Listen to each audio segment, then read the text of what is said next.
Takže lidičky, máme tu novou epizodu rubriky Stargate, ve které tentokrát prozkoumáme samotnou hvězdnou bránu. Kdo ji vytvořil, z čeho je vyrobena a jak funguje. Hvězdné brány známe v antičtině jako Astria Porta, v goalčtině Shapa Eye a v mnoha jiných jazycích po celém vesmíru jsou zařízení vytvořená samotnými antiky, které vytvářejí červí díru umožňující okamžitý a rychlý transport mezi dvěma vzdálenými body ve vesmíru. Hvězdné brány jsou často považovány za největším výtvorem antiků, díky čemuž se jim dost často říká stavitelé bran. Antikové, Orájové, Asuřané a Toláni s pomocí Noxů jsou jediné známé rasy schopné postavit hvězdnou bránu.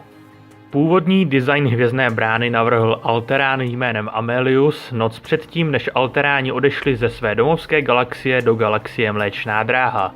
Nicméně není známo, jestli stál za vytvořením první sítě hvězdných bran.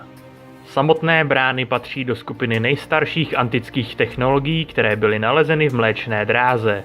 Zatímco brána, která byla nalezena na Antarktidě, je asi přes 50 milionů let stará, brána, která se nachází na palubě antické lodě Destiny, je mnohem starší. Hvězdná brána vytváří umělou stabilní červí díru mezi sebou samotnou a další bránou, což umožňuje okamžitou a rychlou cestu přes vytočenou bránu k cílové bráně. Když je zadána daná adresa, vytočená brána se napojí na cílovou bránu pomocí subprostorového spojení a následně si navzájem rychle vymění lokalizační údaje. Poté se vytvoří stabilní červí díra mezi těmito branami. Když je aktivována, brána vyprodukuje masivní nestabilní energetický vír. Je to kvůli velkému množství energie potřebné k vytvoření stabilní červí díry. Následné udržení otevřené červí díry je mnohem míň energeticky náročné. Onen vír zničí všechno, s čím přijde do kontaktu. Pokud je ale horizont události blokován ve vzdálenosti několika mikrometrů, vír bude potlačen. Zařízení jako Iris na pozemské bráně je toho důkazem. Vír se následně usadí na horizontu události, který se také nazývá kaluš díky svému tekutému vzhledu. Cestovatel projde skrz horizontem události, který ho dematerializuje na subatomární částice pro přepravu červí dírou a následně je znovu sestaven na druhé straně. Brána zůstane nadále otevřená tak dlouho, dokud přes ní bude procházet hmota nebo energie, anebo dokud neuplyne 38 minut. Po uplynutí tohoto limitu je potřeba obrovské množství energie pro udržení červí díry, což obyčejné zdroje nemohou poskytnout. Cesta skrz bránu je pouze jednosměrná, přes vytočenou bránu k cílové bráně. Je to omezení ze strany technologie. Každá dvojice bran má předem stanovené role. Brána, která je vytočená, přemění hmotu na subatomární částice a přenese ji k cíli, zatímco cílová brána složí přenesený materiál do původního stavu.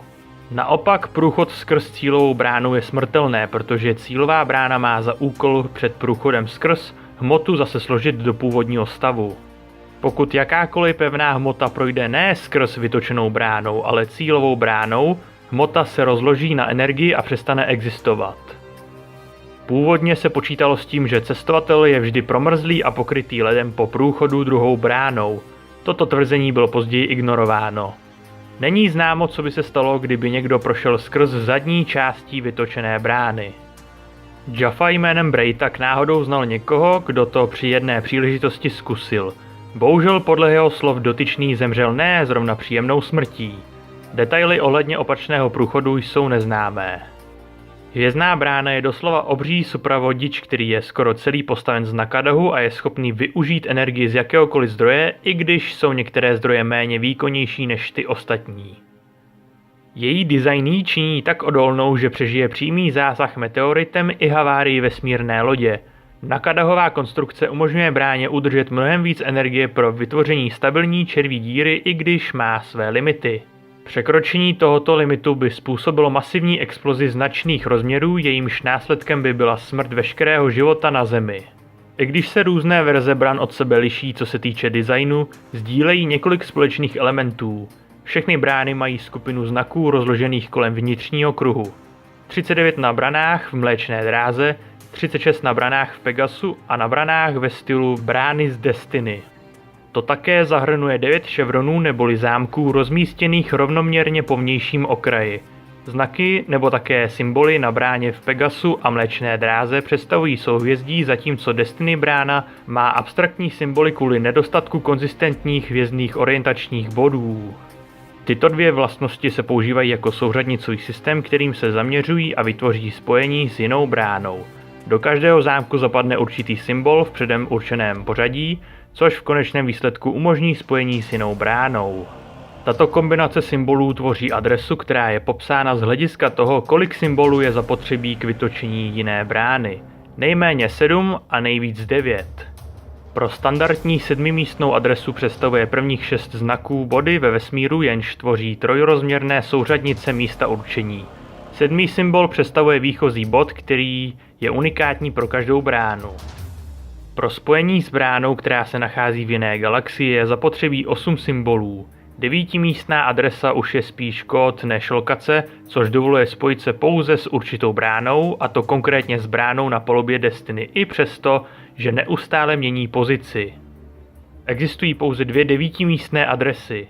Jedna, která otevře bránu na palubě Destiny, a druhá, která otevře bránu k Zemi pomocí Destininy brány. Je ale možné, že existuje víc 9místných adres.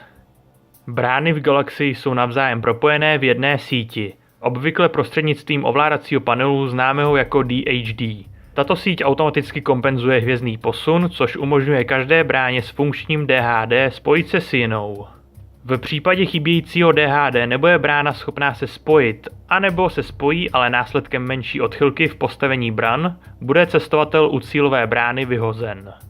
Tyto sítě se nachází v galaxii Mléčná dráha, Pegasu, Ida, domovské galaxie Alteránů, skrz které přišly převorové do Mléčné dráhy, a také mnohem primitivnější sítě bran vytvořené konstrukčními loděmi antiků. Tak to by bylo prozatím všechno, co se týče hvězdné brány. V příštím videu se podíváme na první generaci hvězdných bran. Vpravo nahoře máte kartu, která vás nasměruje do playlistu této rubriky, kde najdete všechny předchozí díly.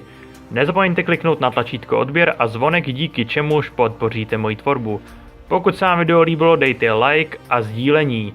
Tohle bude z mojí strany prozatím všechno, děkuji vám za vaši pozornost a u dalších videí čau.